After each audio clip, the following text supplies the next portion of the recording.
Bonjour mes chers signes de feu, je suis ravie de vous retrouver pour vos énergies émotionnelles, relationnelles et ou sentimentales pour la semaine du 10 au 16 mars.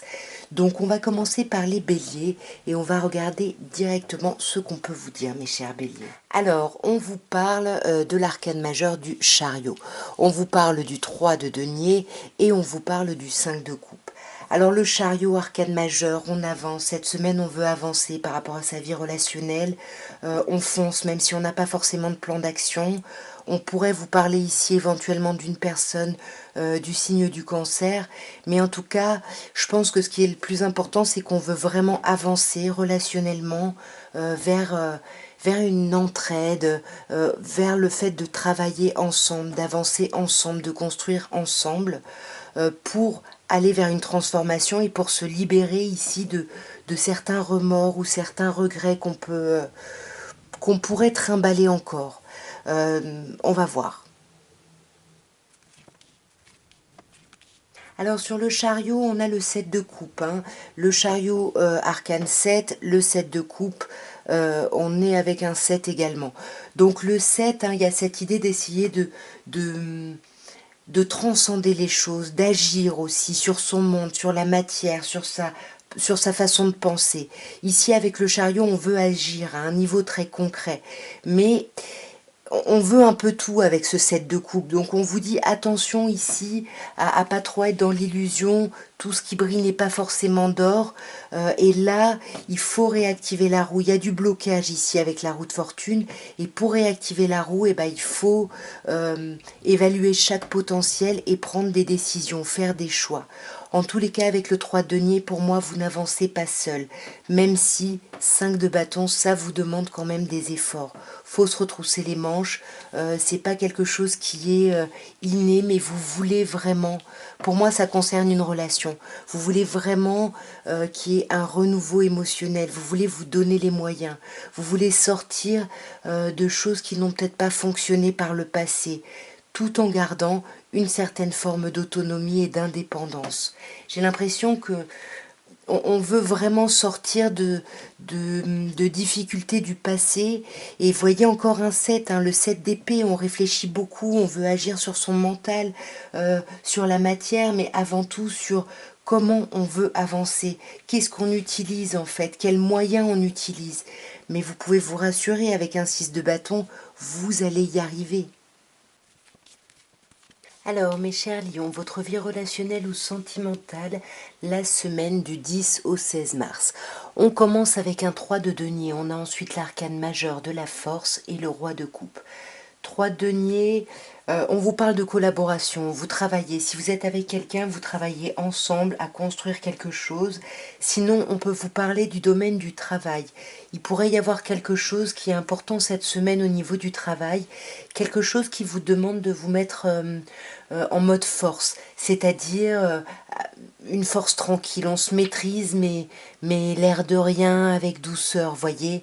Et avec le roi de coupe, alors on peut bien évidemment vous parler d'une personne, la force ça peut être vous aussi mes chers lions. Le roi de coupe peut vous parler d'une personne signe d'eau, cancer, scorpion ou poisson. On va clarifier.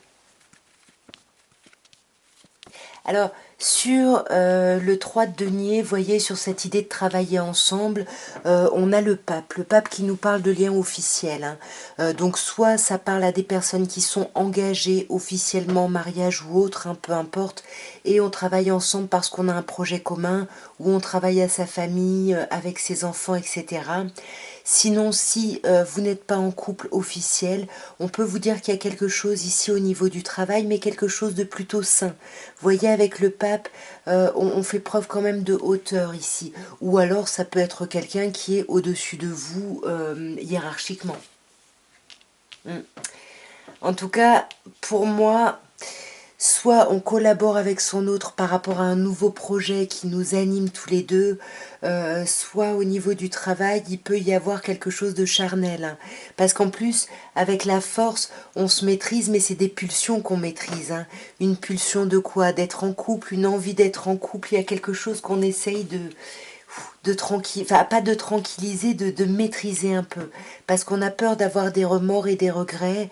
On pense peut-être à des échecs passés et on n'a pas envie de reproduire la même chose. Du coup, on médite. Roi de coupe, on fait preuve de hauteur et on réfléchit vraiment à ce potentiel, enfin cette opportunité, ce potentiel de concrétisation dans la matière. On est dans les deniers, on est dans la matière ici.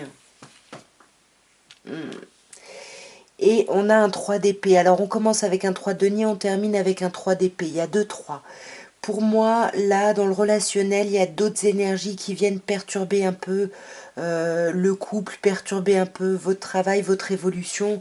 Ça peut être une distance, ça peut être le travail qui vous éloigne de votre autre.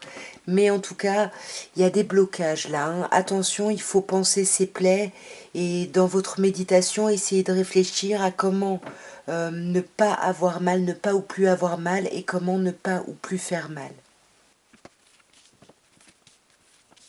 Alors, mes chers Sagittaires, votre semaine du 10 au 16 mars, on vous parle du 7 de denier, de l'arcane majeur de l'empereur, qui peut vous parler d'une personne du signe du bélier, ou du roi de coupe qui peut nous parler d'un signe d'eau, cancer, scorpion ou poisson. Alors, peut-être qu'on vous demande de faire preuve de patience. Peut-être qu'il y a deux énergies en face de vous. Peut-être que c'est vous qui êtes dans ces deux énergies. Une envie de stabilisation et un besoin de faire preuve de hauteur par rapport à tout ça. Parce que cette de denier, ça vous demande de la patience, ça vous demande du temps. Et du coup, voilà, faut être bien ancré pour pouvoir traverser ça. Alors, sur ce 7 de denier, oui, pardon, on a un 2 d'épée. Donc là, on passe de la matière, on a commencé à mettre des choses en place, il y a quelque chose de chouette qui a commencé à émerger, mais là, on est un peu bloqué. On est bloqué à cause de notre mental, voyez, parce que la transition est compliquée. Passer à autre chose, se consacrer à autre chose, changer son optique, c'est pas évident. Du coup, bah, on n'agit peut-être pas trop avec l'empereur. Hein. Peut-être que c'est ça, entre le 7 de denier, l'empereur et la tempérance. Là, j'ai plutôt l'impression que ça nous parlerait de tranquille. Vous voyez, on se maîtrise, on gagne du temps, on médite sur un avancement ou sur une personne. Là, je vous disais signe d'eau, ce serait plutôt cancer ici. Ouais, et là, vous êtes vraiment à la croisée des chemins. Là, vos choix vont être vraiment décisifs pour la suite. Hein. Avec la roue, là, à cette position, c'est génial. Vous voyez, il y a vraiment une opportunité. En plus, après le 10, on a le 1.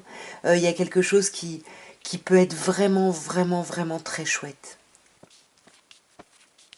Alors, mes chers serpentaires, on vous parle pour cette semaine d'un valet d'épée, de l'arcane majeur du soleil, magnifique, et d'un valet de coupe. Alors on voit qu'on a deux valets qui regardent vers le futur, qui regardent vers demain, ici. Le valet d'épée qui a encore besoin d'informations, qui a encore besoin de communiquer pour aller justement ben voilà, vers ce lendemain justement. Et le valet de coupe qui est encore dans quelque chose d'assez frais. C'est un peu une nouvelle idylle, quelque chose voilà, qui nous fait planer, qui nous fait du bien. Et on a au milieu ce soleil plein d'amour. Il y a énormément d'amour. On a l'impression d'être connecté, de se comprendre à demi-mot. Il y a quelque chose de chouette. Mais voyez, même si on se comprend à demi-mot, on a besoin d'en savoir plus, d'avoir un peu plus de certitude ici. Sur ce valet d'épée, mince, j'ai plus de batterie, je me dépêche. Sur ce valet d'épée, on a une reine de denier. Reine de denier qui peut nous parler d'un signe de terre, taureau, vierge ou capricorne. Reine de denier, c'est vraiment la personne qui prend soin d'elle, mais qui prend soin des autres, qui prend soin d'elle pour pouvoir après prendre soin des autres. Donc là, on a presque envie de savoir si... voilà, si l'autre a envie de prendre soin de nous, si on peut trouver un côté un peu maternant chez l'autre. Et ça, on le cherche par la parole, vous voyez. Et on est beaucoup dans la réflexion avec cet as d'épée. Désolée, ça a coupé plus vite que prévu. Donc oui, comme je disais, on est beaucoup dans la réflexion. Vous voyez un as d'épée, un valet d'épée, mais parce que on sait pas trop, en fait, on se sent un peu... voilà, on n'a pas l'assise, on n'a pas les billes. Il y a quelque chose de chouette, on le voit avec ce valet d'épée, mais pouf, ça nous bouleverse, hein. Entre ce qu'on pense, voyez, ce qu'on ne sait pas, voilà, ce que l'autre pense, qu'on pense, et ce qu'on ressent qui est très très fort, on va avoir besoin de retrouver une forme de stabilité. Mais comme je vous disais, il y a ce soleil magnifique, il y a de l'amour, même s'il y a de l'hésitation, même s'il y a de l'instabilité, même si voilà, on fait peut-être des listes, on ne sait pas trop, mais il y a énormément d'amour, il y a quelque chose de très chouette. Beaucoup d'amour, de soutien, de communication, d'échange, c'est trop beau. Donc là, vous allez avoir besoin sur cette fin de semaine, comme je vous disais, de vous arrêter, parce que vous avez peur, voilà, que ça vous manque. Voilà, qu'est-ce qui va se passer quand vous aurez plus ça, en fait. Il y a vraiment une idée de se sentir un peu esselé, un peu, ou un peu on pense vraiment à quelqu'un, il y a quelqu'un qui vous manque, j'ai l'impression.